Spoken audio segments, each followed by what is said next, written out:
तो दोस्तों welcome to power racer. मैं हूं आपका दोस्त हर्षद और आज मैं आपके लेके आया हूं मारुति और टोयोटा की upcoming premium mid size SUV. ये गाड़ी कंपीट करेगी हुंडई क्रेटा और किया सेल्टोस के साथ। मारुति और टोयोटा अभी इस गाड़ी की पूरी इंडिया में टेस्टिंग कर रहे हैं। आपको इंडिया में काफी जगह इसके जो कैमोफ्लाज वर्जन्स है या फिर एक तरीके से पूरी तरीके से इसमें ब्लैक फिल्म चढ़ा के इसकी टेस्टिंग की जा रही है। वो इसीलिए की जा रही है ताकि हम इसके डिजाइन को इसके लॉन्च से पहले ना देख पाए। लेकिन ये जो गाड़ी है जिसकी टेस्टिंग अभी इंडिया में मारुति और टोयोटा कर रही है, ये इंडिया से बाहर ऑलरेडी ऑफर्ड की गई है, ऑलरेडी ऑन सेल है। यूरोप में इसकी बहुत बड़ी मार्केट है, लोग बहुत पसंद करते हैं इस गाड़ी को। आज की वीडियो में हम डिटेल में जानने वाले हैं कि इसमें कैसी परफॉर्मेंस मिलती है, किस तरीके के सेफ्टी फीचर के साथ ये बाहर ऑफर की जाती है, कैसा पूरा इसका प्लेटफॉर्म है और क्या मारुति और टोयोटा इसमें चेंजेस करेंगे जिससे ये इंडिया के हिसाब से ज्यादा प्राइस के हिसाब से कंपिटिटिव हो जाए, एक तरीके से फीचर भी इंडिया के हिसाब से सब कुछ मिल जाए, परफॉर्मेंस भी उसी हिसाब से मिल जाए। तो सबसे पहले जानते हैं कि अभी जो इसका कंपटीशन है, जो किया सेल्टोस है और जो क्रेटा है, वो किस हिसाब की गाड़ी है और क्या क्या प्राइस में आती है। तो जो अभी किया सेल्टोस की रिवाइज प्राइसिंग है, जहां पर आपको टोटल बेस मॉडल से 4 एयरबैग वो देने लग गए हैं, तो 10.19 लाख रुपीस में किया सेल्टोस स्टार्ट होती है और 18.45 लाख रुपीस में टॉप मॉडल आता है। क्रेटा में अभी भी बेस मॉडल में 2 ही एयरबैग आते हैं, लेकिन फिर भी उसकी प्राइस है 10.27 लाख रुपीस और टॉप मॉडल की कीमत है क्रेटा की 18.02 लाख रुपीस। यानी कि ये जो गाड़ी है ये एक तरीके से टारगेट कर रही है 10 लाख रुपए की स्टार्टिंग रेंज से और टॉप मॉडल इसका 16 से 17 लाख रुपए के रेंज में जा रहा है। तो समझते हैं क्या है सारा कुछ। अब ये जो गाड़ी है जिसे मारुति और टोयोटा दोनों इंडिया में टेस्टिंग कर रहे हैं, ये ऑन रियलिटी टोयोटा की यारिस क्रॉस है। इससे पहले हमने यारिस देखी थी। यारिस एक तरीके से जैसे इंडिया में हुंडई की i10 आती है, एक छोटी गाड़ी है, जैसे मारुति की स्विफ्ट आती है, उसी को थोड़ा सा बड़ा करके उसके मॉड्यूलर चैसी जो प्लेटफॉर्म है उसकी लेंथ को बढ़ा के, चौड़ाई को बढ़ा के उसको एक क्रॉसओवर का डिज़ाइन दिया गया है। वही आपके सामने है टोयोटा यारिस क्रॉस। लेकिन इसको ऐसे बड़ा करने से इसके सेफ्टी में कोई कमी नहीं आई है, क्योंकि ये टोयोटा के अभी तक के सबसे ज़्यादा एडवांस्ड TNGA प्लेटफॉर्म के ऊपर बनी हुई है, जो कि टोयोटा का न्यू जनरेशन आर्किटेक्चर प्लेटफॉर्म है। इंडिया में साफ साफ हमें पता चल चुका है कि टोयोटा अपना TNGA प्लेटफॉर्म नहीं देने वाला है। टोयोटा लाएगा तो लाएगा अपना DNGA प्लेटफॉर्म, जो कि एक टोयोटा की सब्सिडरी कंपनी है जिसका नाम है डायत्सू, जो कि इंडिया में पहले अपनी गाड़ियां बेचती थी। इससे पहले मैंने आपको RAV4 दिखाई थी, वो भी डायत्सू ही बनाती है। तो DNGA प्लेटफॉर्म उन्हीं का है। डायत्सू न्यू जनरेशन आर्किटेक्चर एक तरीके से लो कॉस्ट प्लेटफॉर्म है और इंडिया के हिसाब से ठीक है, क्योंकि TNGA प्लेटफॉर्म बहुत ज़्यादा प्रीमियम हो जाता है। जो टोयोटा की कैमरी आती है वो भी उसी प्लेटफॉर्म में है, यानी कि जो 50 से 60 लाख का रेंज है ना, वहाँ वाला प्लेटफॉर्म। अब यूरोपियन मार्केट में तो देती है कंपनियां, लेकिन इंडिया में अगर देंगी तो ये गाड़ी की स्टार्टिंग ही 25 लाख रुपए से होगी, जो कि कोई भी पे नहीं करने वाला है। उसी के साथ इस बार खास बात यह है कि अब जो इसमें इंजन आएगा ना, ये टोयोटा देने वाली है। इससे पहले आपने देखा कि जो अर्बन क्रूजर आई थी उसमें मारुति का इंजन था, उसी के साथ जो ग्लांजा भी आती है उसमें भी मारुति का इंजन है। अभी जो नई ब्रेजा आएगी, फिर जो नया अर्बन क्रूजर आएगा उसमें भी मारुति का इंजन है। लेकिन इसमें जो इंजन आएगा ये देने वाली है टोयोटा। इसका इंजन का पूरा कॉन्फ़िगरेशन अभी जो पता चल पा रहा है, जैसे यूरोप में मिलता है, ये जो टोयोटा वहाँ इंजन देती है उसका सीसी है 1500 सीसी का एक इंजन है, जो कि 3 सिलेंडर कॉन्फ़िगरेशन में है। अगर आप इसको के सीरीज वाला इंजन सोच रहे हैं तो वो तो 4 सिलेंडर है। ये 1.5 लीटर 3 सिलेंडर इंजन है, जो कि मैं कहूँ कि एक ही अलग ही लेवल का इंजन है। परफॉर्मेंस ड्रिवन इंजन है। Maximum power 125 horse power produce करता है और 153 Nm का मैक्सिमम टॉर्क है।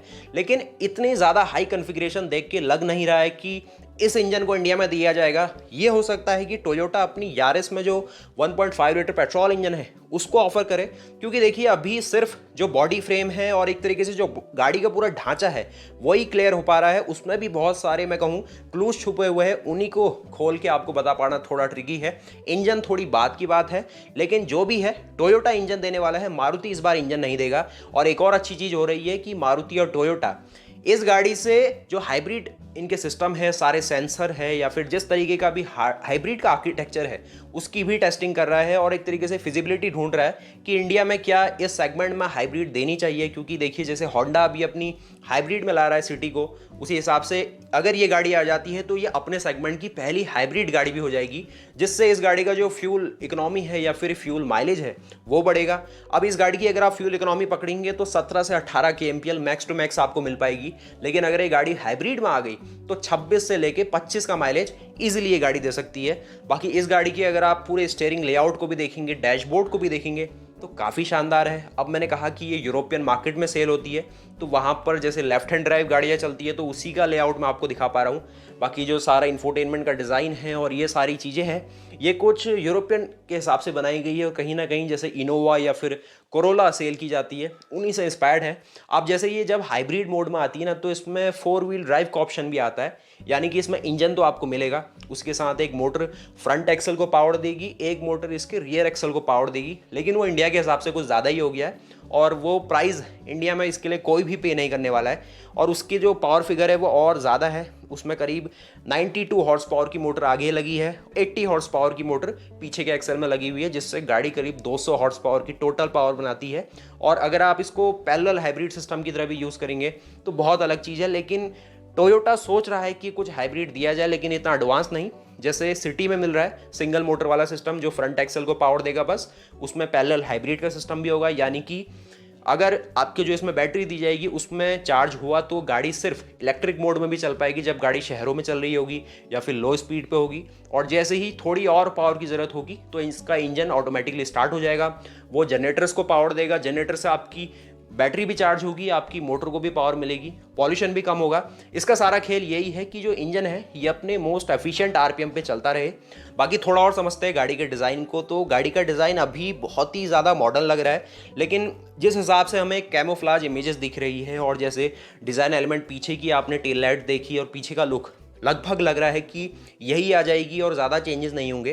क्योंकि अभी भी देखिए जो सुजुकी की एस क्रॉस पहले आती थी वो सेम डिज़ाइन में इंडिया में भी दी गई थी, इग्निस भी देखिए एक तरीके से सुजुकी की बाहर भी यूरोप में वही मिलती है, यहाँ भी वही है, बलिनो पहले भी वही थी, यही है। तो उम्मीद जताई जा रही है कि यही डिज़ाइन में आएगी, लेकिन इसका साइज़ बहुत कम है और काफ़ी लोग इससे कंफ्यूज हो रहे थे कि ये नई वाली जो ब्रेजा है वही है, लेकिन ब्रेजा बिल्कुल अलग चीज़ है। वो अभी भी उसी प्लेटफॉर्म में है जो कि ग्लोबल सी प्लेटफॉर्म के नाम से जानी जाती है, और उसमें ग्लोबल एनसीएपी ने भी उनको एक तरीके से रिमार्क दिया है कि अगर वो थोड़े और अच्छी क्वालिटी और मटेरियल का यूज़ करेंगे तो उनको 5 स्टार की सेफ्टी रेटिंग भी मिलेगी।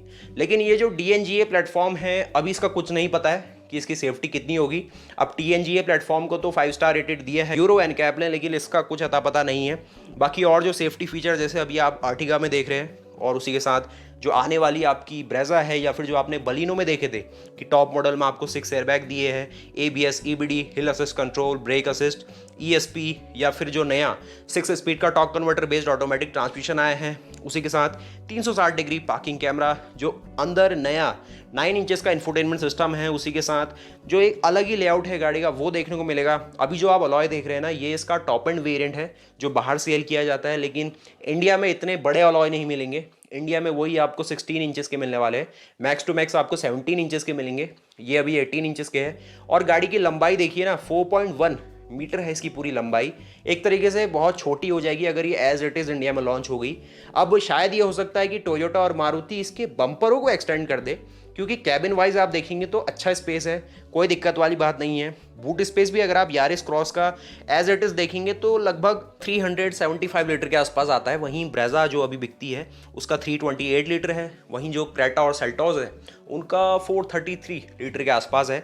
तो इसको अभी भी बहुत ज़्यादा इंप्रूवमेंट की ज़रूरत है। अब जैसे जो यारिस क्रॉस है इसमें ऑल 4 व्हील्स में डिस्क ब्रेक आते हैं और इंटीरियर भी एक तरीके से कुछ लोगों को बहुत ज़्यादा मॉडर्न लगेंगे, कुछ लोग अभी भी एक थोड़ा सा अपडेट चाहेंगे। आपकी क्या रिक्वायरमेंट है, किस हिसाब से आपके कमेंट्स है वो आप शेयर कर सकते हैं। बाकी जो फ्लोटिंग इंफोटेनमेंट आप देख रहे हैं ये इंडिया में तो वैसा ही आने वाला है जैसा बलिनो में आएगा। अभी ये यूरोपियन स्टैंडर्ड की गाड़ी आप कहेंगे इंडिया में कहाँ से आ सकती है, लेकिन देखिए इसकी टेस्टिंग हो रही है। अब ये टेस्टिंग इसलिए भी हो रही है कि इसका जो हाइब्रिड सिस्टम है ना उसको मारुति और टोयोटा इंडिया के हिसाब से एक तरीके से टेस्टिंग करना चाहता है कि थोड़ा सस्ते में कुछ दिया जाए जिससे थोड़ी मार्केटिंग भी हो पाए और एक तरीके से कस्टमर्स को भी बेनिफिट मिले, वो भी कम कॉस्ट में। अब जो यारिस क्रॉस है इसका जो ग्राउंड क्लियरेंस है ये 170 मिलीमीटर का है, और वहीं जो ब्रेजा अभी है ब्रेजा का तो 198 था तो ये ओनली 170 है, और जो क्रेटा सेल्टोस है उसका 190 है, तो वहाँ पर भी थोड़ी सी दिक्कत है। अब जो मैंने इंजन ऑप्शन की भी बात करी कि अभी बिल्कुल क्लियर हुआ है कि टोयोटा अपना इंजन देने वाली है, लेकिन वो कौन सा इंजन देगी। अगर यारिस का देती है तो वही मैक्स टू मैक्स आपको 120 हॉर्स पावर मिलेगी और 130-140 न्यूटन मीटर का मैक्सिमम टॉर्क है। उम्मीदें बहुत कम है कि जो इनका 1.5 लीटर का जो 3 सिलेंडर का इंजन है एक तरीके से वो दिया जाएगा, क्योंकि वो बहुत ही ज़्यादा एडवांस है और तरीके से जो हाइब्रिड पावर ट्रेन है उसके हिसाब से उसको ट्यून किया गया है। बाकी इसका डिज़ाइनिंग फ्रंट में इंडिया में इसको उतना ज़्यादा बोल्ड करेक्टर और मस्कुलर फ्रंट में नहीं लिया जाएगा, थोड़ा और एडवांसमेंट इसमें अभी चाहिए। पीछे से तो तब भी सही है, आगे से थोड़ा और बोल्ड करेक्टर हो तो ये एक मैं कहूँगा मार्केट हिट हो सकती है। और प्राइसिंग मैंने आपको बताया कि अगर 10 लाख से स्टार्ट करते हैं तो बहुत सही है, क्योंकि ब्रेजा अभी कॉस्ट करती है 7.69 लाख रुपीज़ से स्टार्टिंग रखी है और 11.34 लाख रुपीज़ में ब्रेजा का अभी टॉप एंड आता है। लेकिन अभी जैसे नई ब्रेजा आ जाएगी तो फिर 15 से 20 हज़ार रुपये फिर बढ़ जाएंगे, तो करीब 8 लाख रुपये अगर आप ब्रेजा समझते हैं और ये गाड़ी 10 लाख से होती है तो इनका जो एक बीच का गैप है जो वहाँ पर वाइड है वो बढ़ जाएगा। और वहीं अगर आप स्कोडा की कुशाक को देखते हैं तो वो 10.69 से स्टार्ट होती है। एस्टर की भी काफ़ी अच्छी प्राइसिंग है, 9.98 से स्टार्ट हो जाती है, तो वहाँ पर इसके पास प्राइस के मामले में तो कंपटीशन है एस्टर से। और अगर आप इन दोनों गाड़ियों के कोड नेम को भी देखेंगे तो मारुति सुजुकी ने इस गाड़ी का कोड नेम रखा है YFG और जो टोयोटा है उसने इसका कोड नेम रखा है DI22। DI22 वाला बहुत सिंपल है, दिवाली 2022। टोयोटा ने बिल्कुल प्लान बनाया है कि इसको दिवाली तक तो अनवील कर ही देना है। और एक तरीके से मैं कहूँ कि ठीक है कि अगर दिवाली तक अनवील होती है तो अगले साल तक अगर इसे लॉन्च भी कर दिया जाए तो कोई ज़्यादा देरी नहीं है।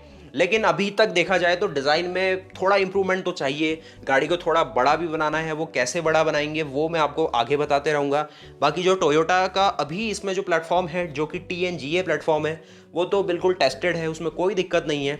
लेकिन जो DNGA में आएगी ना उसमें कुछ कह नहीं सकते, जैसे हार्टटेक है उसी तरीके से जो DNGA प्लेटफॉर्म है वो भी थोड़ा सा लाइट वेट ज़्यादा रहता है और सेफ्टी में थोड़ा सा कॉम्प्रोमाइज़ हो जाता है। बाकी डिटेल्स आपके लिए आती रहेंगी, आप चैनल को सब्सक्राइब कर सकते हैं, आप अपनी राय दे सकते हैं इस गाड़ी के ऊपर। और कुछ रिपोर्ट्स का ये भी कहना है कि इसमें एडास भी आ सकता है, लेकिन वो बहुत दूर की बात हो गई। हम जो उम्मीद जता रहे हैं कि इसमें एक टोयोटा की तरफ से नया इंजन दिया जाएगा, उसी के साथ टोयोटा का एक स्ट्रॉन्ग हाइब्रिड सिस्टम आएगा जैसे कि होंडा ने अपनी सिटी में दिखाया है।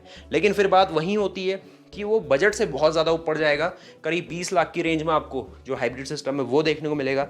देखते हैं किस हिसाब से टोयोटा और मारुति एक अच्छा प्रोडक्ट इंडिया के लिए लेके आती है। तो मिलते हैं ऐसी और नई वीडियोज़ के साथ, तब तक के लिए जय हिंद, जय भारत, वंदे मातरम। और आप हमें बता सकते हैं कि आपको कैसी लगी आपकी नई टोयोटा के जो दोनों प्रोडक्ट आने वाले हैं, क्योंकि इसको एट द एंड जो टोयोटा है वही मैन्युफैक्चर करने वाला है अपने कर्नाटका के प्लांट में। एक जाएगा आपकी मारुति के पास और एक बेचने वाली है टोयोटा। तो एक तरीके से यहाँ पर भी जो वाइट लेबलिंग है वो की जाएगी, जिसमें फ़ायदा दोनों का ही है, वॉल्यूम ज़्यादा बढ़ेगा और प्रॉफिट भी अच्छे मिलेंगे। तो मिलता है नई वीडियो के साथ, तब तक के लिए गुड बाय।